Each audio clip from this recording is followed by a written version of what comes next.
एक बार एक मंदिर के सामने गज्जू नाम का भिखारी बैठता था। गज्जू बहुत गरीब था और मंदिर आने वाले लोगों से मिलने वाली भीख से ही उसका गुजर बसर हो रहा था। रहने के नाम पर गज्जू के पास झुग्गी बस्ती में एक टिन की कोठी थी, जिसमें मुश्किल से 2 आदमी रह सकते थे। गज्जू की जिंदगी में तो जैसे सुख लिखा ही नहीं था। गर्मी में वो टिन की कोठी इतनी गर्म हो जाती कि रोटी रख दो तो वो भी सिक जाए, और जाड़े में इतनी ठंडी कि बर्फ भी गर्म लगे। इन सब से परेशान गज्जू हमेशा अपनी किस्मत को कोसता रहता था। ऐसे ही एक गर्मी की रात गज्जू अपनी टिन की कोठी में बैठा था। एक तो जिंदगी में वैसे ही अच्छा खाना और अच्छे कपड़े नसीब नहीं हैं, ऊपर से ये टिन का डब्बा। अरे यार, कितनी गर्मी है यहाँ। पता नहीं इस फकीर की किस्मत पलटेगी भी या यूं ही भीख मांगते मांगते और इस टिन के डिब्बे में सड़ते हुए निकल जाएगी। गज्जू का अपनी किस्मत के ऊपर से पूरी तरह से भरोसा उठ चुका था कि तभी उसकी जिंदगी में कुछ अच्छा हुआ। सरकार ने गरीबों के घर में मुफ्त बिजली देने का आदेश दे दिया, जिसके चलते गज्जू के घर में भी बिजली कनेक्शन हो गया। लेकिन उस बिजली का गज्जू क्या करता? उसके पास तो ऐसा कोई सामान ही नहीं था जो बिजली से चलता हो। एक तो वैसे ही गरीबी गज्जू का मजाक बना रही थी, ऊपर से इस बिजली कनेक्शन ने गज्जू को और चिड़चिड़ा कर दिया। हे भगवान, ये कैसा मजाक है? ये तो तू मेरी गरीबी का मजाक उड़ा रहा है। इंसान क्या कम था मजाक उड़ाने के लिए, जो तू भी मेरा मजाक उड़ा रहा है? अरे जब कोई बिजली से चलने वाला सामान ही नहीं है तो मैं इस बिजली कनेक्शन का क्या करूँगा? गज्जू की आंखों से आंसू निकल आए, लेकिन उसने आंसू पोंछे और फिर से भीख मांगने निकल गया। गज्जू की कोठी से मंदिर तक के रास्ते में एक कबाड़ खाना पड़ता था। वैसे तो गज्जू इस दुकान की तरफ मुड़ के भी नहीं देखता था, लेकिन आज अचानक उसकी नजर कबाड़ खाने की ओर चली गई थी। असल में आज गज्जू को उस दुकान के कबाड़ में एक टूटा फ्रिज दिखाई पड़ गया। बिजली तो उसके घर में आ ही गई थी, इसलिए गज्जू एक बार अपनी किस्मत आजमाने उस कबाड़ खाने की ओर बढ़ चला और जल्दी से कबाड़ खाने पहुंच गया, जहां कबाड़ी अपना सामान सजाए बेच रहा था। अरे भाई, कितने का लगाए हो फ्रिज? भैया जी 50 रुपए एक दाम। अरे हालत देख रहे हो मेरी, 50 रुपए तो नहीं है, 40 हैं। बताओ 40 में बेचोगे क्या? अब भैया कबाड़ में क्या मोल भाव करना, फिर भी चलो ले जाओ 40 में, तुम भी क्या याद रखोगे। गज्जू ने उस फ्रिज को सस्ते में खरीद लिया और उसे जाकर अपनी कोठी में रखाया। गज्जू कोठी से वापस फिर से मंदिर भीख मांगने चला गया और रात को वापस आकर सो गया।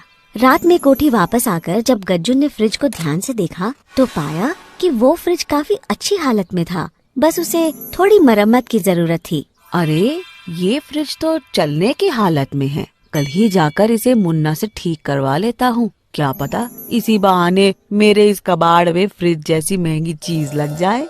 अगली सुबह गज्जू उठकर सबसे पहले मुन्ना इलेक्ट्रिशियन के पास गया। मुन्ना गज्जू का दोस्त, जो पुराने इलेक्ट्रिक सामान की मरम्मत करता था।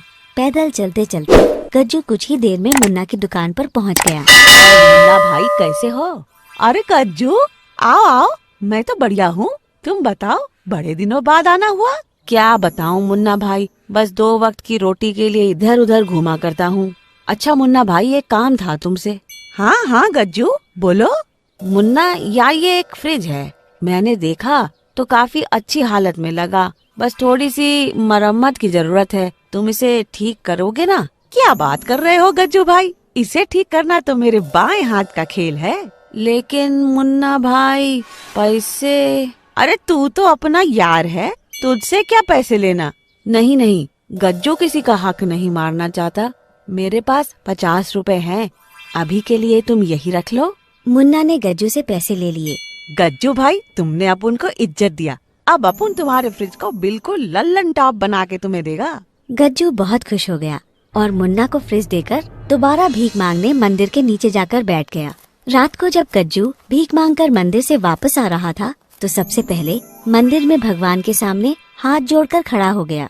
हे भगवान, उस फ्रिज को ठीक करवा दे, फिर इस गरीब के पास भी उस बकोठी के अलावा अपने कहने को कुछ होगा। इस फकीर की फकीरी को दूर कर दे भगवान। गज्जू ने झुककर भगवान को प्रणाम किया और वापस मुन्ना की दुकान की ओर चल दिया। जब तक गज्जू मुन्ना की दुकान तक पहुंचा, तब तक मुन्ना पहले से ही गज्जू के फ्रिज को पूरी तरह ठीक कर चुका था। मुन्ना ने उस फ्रिज को ठीक करके बिल्कुल नए फ्रिज जैसा चमका दिया था। उस फ्रिज को देखकर गज्जू बिल्कुल दंग रह गया। क्यों क्या कहा था मुन्ना, बिल्कुल लल्लन टॉप बना दूंगा इसको, लो ले जाओ। गज्जू मुन्ना का शुक्रिया अदा करके उस फ्रिज को घर ले आया। घर आते ही उसने उस फ्रिज को लाकर चालू कर दिया और उसमें एक कटोरा पानी भरकर रख दिया। इसके बाद गज्जू खाना लेने चला गया। वापस आकर खाना खाने के बाद बची हुई एक रोटी गज्जू ने फ्रिज में रख दी और आराम से सो गया। अगली सुबह गज्जू ने पानी पीने के लिए जैसे ही फ्रिज खोला, उसके तो होश ही उड़ गए। असल में रात की जो बची हुई रोटी गज्जू ने फ्रिज में रखी थी, वो अब सोने की रोटी में बदल गई थी। अरे देवा, ये तो कमाल हो गया, ये फ्रिज तो जादू ही निकली। गज्जू उस रोटी को बार बार छू के देखने लगा, लेकिन उसे विश्वास नहीं हो रहा था। उस रोटी को गज्जू एक सोनार के पास ले गया और उससे उस सोने की रोटी को परखने को कहा। अरे भैया, ये तो बिल्कुल खरा सोना है, इसे मुझे बेच दो, जो कीमत मांगोगे वो दूंगा। अच्छा ऐसा है, तो लाओ 1 लाख रुपए इसके। गज्जू को हैरानी तब हुई जब सोनार ने खुशी खुशी रोटी के बदले उसे 1 लाख रुपए दे दिए। गज्जू 1 लाख रुपए पाकर खुशी से फूला न समा रहा था। उसने अपनी जिंदगी में इतने पैसे एक साथ कभी नहीं देखे थे, लेकिन गज्जू एक समझदार आदमी था। अब उसने उस फ्रिज में थोड़ा थोड़ा सामान रख के उसके सोने में बदलने के बाद उसे बेचकर काफी पैसा इकट्ठा कर लिया और उन पैसों से एक इलेक्ट्रॉनिक सामान की दुकान खोल ली। जल्द ही गज्जू की वो दुकान चल पड़ी और उसका व्यापार बढ़ने लगा। गज्जू ने मुन्ना, जिसने कम दाम में गज्जू का फ्रिज ठीक कर दिया था, उसके नाम भी एक दुकान खरीद ली। धीरे धीरे करके गज्जू ने इलेक्ट्रॉनिक सामान का बहुत बड़ा व्यापार खड़ा कर दिया और बहुत अमीर हो गया। अब उसके पास वो हर चीज थी जिसके लिए वो कभी तरसता था। एक बड़ा घर, महंगी गाड़ी, सारी सुख सुविधाएं और मुन्ना जैसा सच्चा दोस्त। एक दिन मुन्ना और गज्जू साथ खड़े अपनी दुकानों को देख रहे थे। यार मुझे समझ नहीं आया, आखिर तूने ये सब किया कैसे? यार मुन्ना, इसमें समझना क्या, तेरे हाथ ही मेरे लिए बहुत भाग्यशाली है। तूने जिस चीज को हाथ लगाया वो सोना बन गई। गज्जू की कही एक भी बात मुन्ना को समझ में नहीं आई और वो फिर से अपनी कामयाबी को देखने लगा। गज्जू की बात में छिपा राज राज ही रहा और वो जादुई सोने का फ्रिज आज भी गज्जू की किस्मत को चमका रहा है।